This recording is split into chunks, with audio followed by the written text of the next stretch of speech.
waivers. I've spoken about this before, I believe, whether it's yesterday or maybe earlier today. When people come with their conditions, pay close attention to what they want and pay close attention to their breaking points or to their deal breakers. Look, in every contract that you have when it comes to renting a property, there's an eviction clause. An eviction clause are terms written in the contract based upon which one of the parties is allowed to enter, or I'm saying is allowed to leave the agreement. For example, your landlord may write in the eviction clause that if you haven't paid the rent for 3 months, he can kick you out. He can evict you. Or that if you smoke in the complex, he's allowed to evict you. So he can put his terms that allows him to break the agreement with you. And there are also notes in it that you can use against the landlord to break the agreement also. Now, this all sounds very logical and clear, right? Now, we can tolerate such things when it comes to business. When you have to rent a property or you're exchanging goods and services, then it's different. But when it comes to interpersonal human relationships, this attitude is an abomination. Yet many people operate like this in daily life. They have no relationships, they have entanglements. And they treat those entanglements as business transactions. But they come with emotional eviction clauses. For example, they come with the idea that they have self-imposed limitations. That's what they have. They call it boundaries, having self-imposed limitations of how they want others to treat them. And if you fail to meet those requirements, they're done with you. Because they have boundaries, do not let anyone step over. So they have an expectation of how they want reality, and you're only allowed to exist if you validate the reality. That's an emotional eviction clause. Or someone may say, I have principles that don't put aside for anyone. Let's say they have a principle that nobody, they never bother, they never involve themselves in other people's business. Let's say that's an expectation of theirs, that's how people ought to behave. Okay, let's say there's a child being sexually molested in that house right across the street. And you can hear and see it happening through the window. Through the window you can see it and you can even hear it happening. The child is screaming. Are you going to hold on to your principle of not so-called invading someone's privacy? Privacy doesn't even exist. It's something we've made up. It doesn't exist. So are you going to hold on to your false imaginations to feel good about yourself? Or are you going to do the right thing by intervening to save the life of another human being? Now, someone that tells you that they have principles they don't put aside for anyone, if they have a principle, there's a core expectation that they should only involve themselves with themselves, that means that when bad stuff happening around them, they don't want to hear about it because they don't bother with other people's things. So that also implies that when they are doing things that are out of line, you're not allowed to hold them to an account. Why? Because it's none of your business.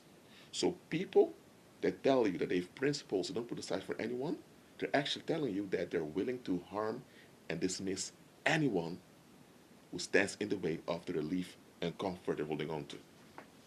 So they have an emotional eviction clause that they even tell you what it is.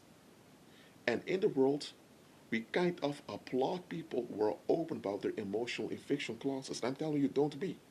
If someone gives you an emotional eviction clause, hear them out, don't agree with them, and here's the thing, some people begin to threaten you with violence. They tell you what they don't want or what they do want and tell you, is that clear? Got it? Why? They don't even give you a chance to respond or not. They are violent. You just want something and you have to do what they want. They don't dare to do this to someone who's a match to them. They will only do it to you if they have some leverage they can use to harm you.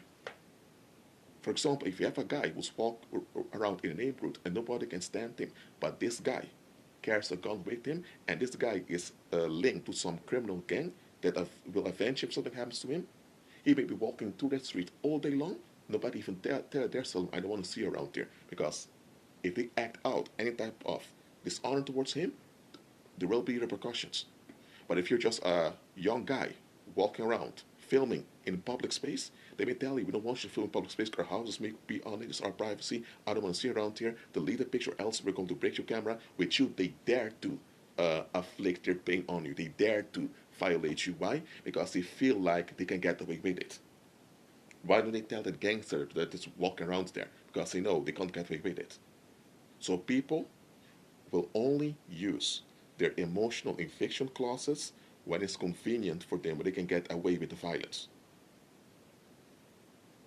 Because emotional eviction clauses are illegitimate because it's you playing God, and you're not allowed to. I'm telling you, when people come with emotional eviction clauses, it's not that they are intervening in a bad situation. Look, if there's a bad situation and they're intervening, it's different. But then there's no emotional eviction clause. Or when there's a bad situation and they force people to look for solutions to do better, that's okay. You should force people to do better, and you should force people to stop being destructive, because people are not allowed to be destructive. But when people just want whatever they want, without considering you or anyone, and they have their breaking points, and they even they have the breaking point, they don't even consider you if you don't give in to them, and they even tell you that they don't put their expectations aside for anyone. Don't applaud such people. Absolutely not. God never behaves that way, and He's the Almighty. So who are those people with vulnerable? Who are those vulnerable creatures who even have mortal bodies? I think they have a right to behave that way. Come on now. We human beings tolerate a lot of things that we should end a long time ago. When people want to be respected, they want to be validated. For example, cuss words and swear words don't exist. Okay? They don't. Hero was a cuss word in ancient Greece. You would call someone a pig. But hero, I would say today, in Dutch, they would say, oh, it's hero. That's a type of bank account. That's the name of it. Or if you say hero, which is which derived from it, it's an English noun. So the sound hero itself is not harmful, it's how people interpret it. What if someone cannot stand forbidden words? That's them, not you. So what if they become angry with you and they begin to emotionally threaten you with their emotional eviction clauses, so to not use swear words when they are around? Or else, who are they? Oh, they want to control your mouth, but they don't control the mouths of those politicians who are lying to them all the time.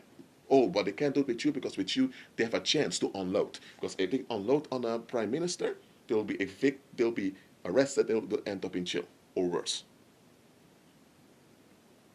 I'm not impressed by people who come with principles, boundaries, all of that. I'm impressed by humility, not by pride. Well, that's it for now. Keep on agreeing with Christ and be at peace.